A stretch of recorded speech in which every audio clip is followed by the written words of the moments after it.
2025 भर्तियों का वर्ष आज ही सुनिश्चित करें अपना सिलेक्शन और डाउनलोड करें तैयारी कर लो ऐप।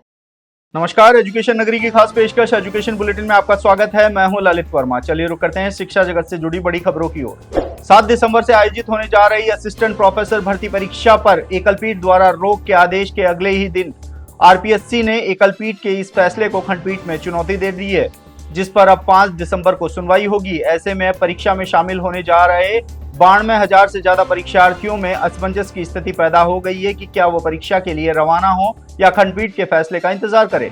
गौरतलब है कि परीक्षा के लिए कम समय देने के साथ ही भर्ती का सिलेबस जारी नहीं होने के चलते अदालत में परीक्षा को लेकर चुनौती दी गई थी, जिस पर सुनवाई करते हुए जस्टिस अशोक कुमार जैन की अदालत ने परीक्षा पर रोक लगाते हुए पहले सिलेबस जारी करने और उसके बाद परीक्षार्थियों को तैयारी के लिए 30 दिन का समय देने के आदेश दिया था। ऐसे में अब आरपीएससी द्वारा लगाई गई अपील पर कल होने वाली सुनवाई पर सबकी नजरें टिकी हुई है। 7,749 पदों पर आयोजित होने जा रही तृतीय श्रेणी शिक्षक भर्ती परीक्षा के आवेदन में अब 2 दिन का समय बचा है, तो वहीं आवेदन के अंतिम समय में फिर से साइट के ठप होने और समस्या आने के चलते अभ्यर्थियों का आवेदन करने में भारी समस्या का सामना करना पड़ रहा है।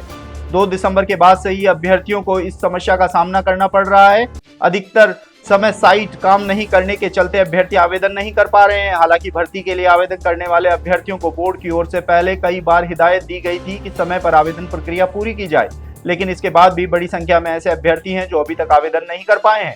गौरतलब है कि भर्ती के लिए आवेदन प्रक्रिया 7 नवंबर से शुरू हुई थी, तो वहीं आवेदन की अंतिम तिथि 6 दिसंबर तक ही है। रीट लेवल 2 2022 भर्ती में संशोधित परिणाम जारी होने के बाद समस्याएं हैं कि कम होने का नाम ही नहीं ले रही हैं।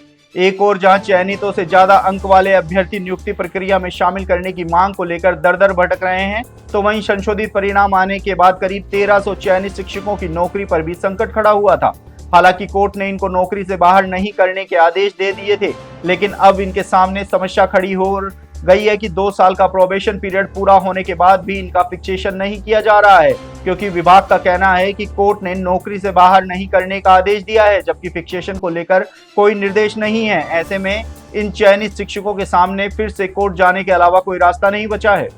राजस्थान कर्मचारी चयन बोर्ड की ओर से भर्ती परीक्षाओं के परिणाम जारी करने में एक और नया नवाचार किया गया है। अब प्रोविजनल सूची में शामिल अभ्यर्थियों की जानकारी कारणों के साथ साझा की जाएगी। अभ्यर्थियों को बताया जाएगा कि उन्हें इस सूची में क्यों शामिल किया गया है। बोर्ड अध्यक्ष मेजर जनरल आलोक राज का कहना है कि कई बार प्रोविजनल सूची जारी कर दी जाती है, लेकिन अभ्यर्थियों को ये पता नहीं होता है कि उन्हें किस कारण से सूची में डाला गया है। कई बार अभ्यर्थियों के दस्तावेज में कमी, सर्टिफिकेट में कमी या अन्य कारणों से उन्हें प्रोविजनल सूची में डाला जाता है।